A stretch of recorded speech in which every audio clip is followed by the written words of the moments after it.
बीवी और बेटी समेत 4 अफराद को बेदर्दी से कत्ल करने वाला मुबैना पुलिस मुकाबले में हलाक। लड़ाई झगड़ा रहता था, आगे भी उसने वार किए थे। फौजिया बच्चों ਨੂੰ ਲੈ ਕੇ ਘੁਮਾਣ गए हुए सी, घर आए हैं वो पहले से अंदर मौजूद था। अंदर धुनी लाई थी।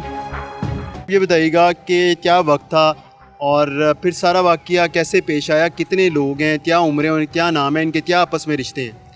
असल में हमें कॉल रिसीव हुई है कोई ऑलमोस्ट 10:30 पे। तो वो भाई रो रहे थे, उन्होंने कहा कि मतलब उनके बेटे को किसी ने कत्ल कर दिया। वो हम तो उस वक्त समझे नहीं, तो फौरी हमने बाइक निकाली तो इनके घर पहुंचे। तो वहाँ पे पुलिस वगैरह भी पहुंची हुई थी, रेस्क्यू टीमें भी थी। तो वहाँ आके हमें मालूम हुआ कि एक तो ये नदीम साहब हैं, जो मेरी कज़न है, फौजिया नाम है उसका, एज को 30-35 होगी। यानी कि मकतूला फौजिया जिनके शोर ने फौजिया समेत 4 अफराद को कत्ल किया है, फौजिया के भाई हैं नदीम जिनकी मदियत में मुकदमा दर्ज हुआ है। जी जी बिल्कुल। इनके 4 बच्चे हैं और इसके जो बड़ी बेटी थी जिसकी एज कोई लाइक 14-15 ईयर्स थी, तो उसको भी कत्ल किया है। प्लस ये जो नदीम साहब हैं, इनका बड़ा बेटा जिसकी एज 14 से 15 साल है ऑलमोस्ट, इसको भी किल किया है।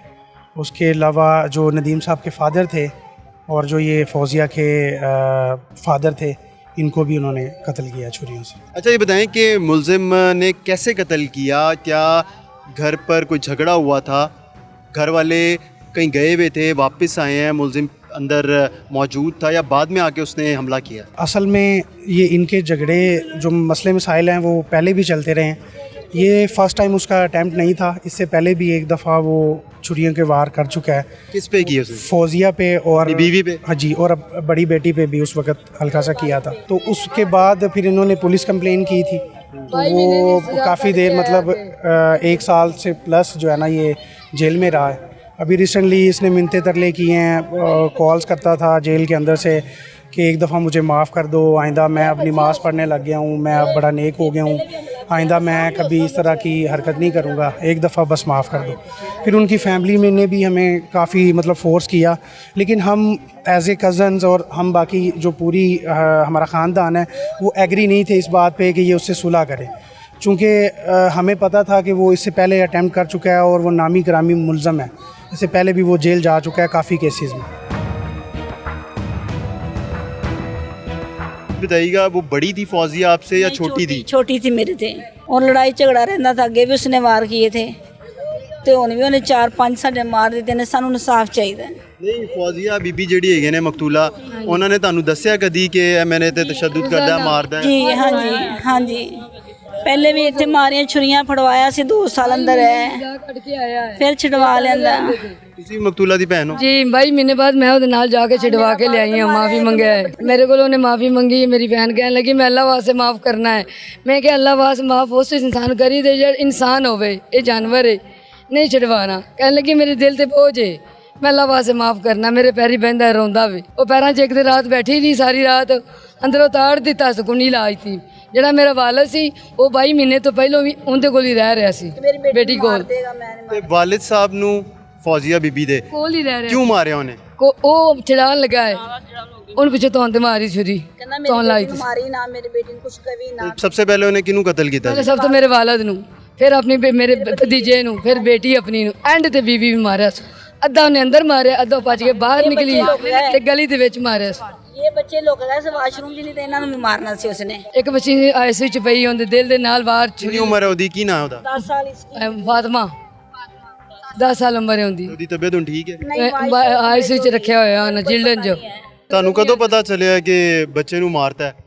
ਸਾਨੂੰ ਉਸੇ ਵਕਤ ਪਤਾ ਚੱਲ ਗਿਆ, ਕਿਉਂਕਿ ਅਸੀਂ ਆਪਣੇ ਘਰ ਸੀ ਤੇ ਮੇਰੀ ਨੰਦ ਫੁੱਫੀ ਦੇ ਨਾਲ ਇੱਧਰ ਆਇਆ ਹੋਇਆ ਸੀ ਐਸ ਫੁੱਫੋ ਵੱਲ, ਤੇ ਇਹ ਬਾਹਰ ਗਏ ਹੋਏ ਸੀ ਕਿਤੇ, ਉਹ ਪਹਿਲੇ ਕਿਤੇ ਕਮਰੇ 'ਚ। ਬਾਹਰ ਕਿੱਥੇ ਗਏ ਸੀ? ਬਾਹਰ ਘੁੰਮਣ ਗਏ ਹੋਏ ਸੀ।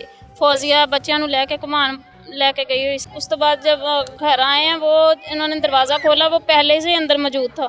जब पहले जब वो घर से गए हैं डॉलमेन मॉल, तो उस वक्त घर पे नहीं था? नहीं था। बाद में पता नहीं वो कैसे अंदर गया है, उसके पास चाबी थी या क्या था, वो अंदर मौजूद था। उसके बाद उसने जब अब्बू को, मेरे जो ससुर हैं उनको पहले कत्ल किया है, तो उसको छुरी दिखाई है, तो वो अब्बू ने आगे से कुछ कहा है, तो वो पहले अब्बू को उसने कत्ल किया। पीछे फौजिया मेरा बेटा गया है, जब मेरा बेटा गया है तो उसने उसको कत्ल किया है। जब उसकी बेटी उसके आगे आई तो उसने अपनी बेटी को कत्ल किया। फिर बाद में फौजिया बाहर से रिक्शे में से उतर के वो फौजिया भागी है जब, तो उसने फौजिया को कत्ल किया। जो मेरी नंद पहले उसके साथ थी, वो जब आगे जाके उसको छुड़वाने लगी तो वो उसको मारने लगा, तो उसने छोटे बच्चों को जाके कमरे में से कुंडी लगा ली। छोटे बच्चे इसलिए बच गए, एक बच्ची जख्मी है। बाकी उसका ये था कि बाकी बच्चों पे भी हमला करना जी, था। वो कह रहा है कि मैंने इन बच्चों को भी मार के फिर मैंने कुछ और करना है, मैंने इन बच्चों को भी मारना है, छोटों को। क्यों वो चाहता था कि मैं सब बच्चों को मार दूं? इस्लाम मकाम नहीं है साड़ियाँ। क्यों, किस वजह से? बस साड़ा नहीं अपना नहीं 11 से शादी की थी, ते बस यही है। कितना अरसा पहले शादी की थी? 16 साल हो 16 साल जी। 16 ਸਾਲ ਚ ਉਹਨੂੰ ਕੋਈ ਗੱਲ ਇਸ ਤਰ੍ਹਾਂ ਦੀ ਯਾਦ ਨਹੀਂ ਆਈ। ਉਹਦੇ 64 ਪਰਚੇ ਨੇ। ਮੇਰੀ ਭੈਣ ਦੇ ਉੱਤੇ ਇੰਨੀਆਂ ਉਹਨੇ ਛੁਰੀਆਂ ਮਾਰੀਆਂ ਨੇ, ਇੰਨੀਆਂ ਛੁਰੀਆਂ ਮਾਰੀਆਂ ਨੇ ਜਿਵੇਂ ਬਰਫ਼ ਸੁਬੇ ਮਾਰੀਦਾ ਨਾ ਇੰਜ। ਇੰਨੀਆਂ ਗਲੀ ਦੇ ਵਿੱਚ ਇੰਨਾ ਨਾ ਪਾਣੀ ਸੀ, ਉਹਦੇ ਕੋਲ ਭੱਜਿਆ ਨਹੀਂ ਗਿਆ। ਮਾਸ਼ਾਅੱਲਾ ਬਹੁਤ ਹੈਲਦੀ ਸੀ, ਚੰਗੀ ਜਵਾਨ ਸੀ।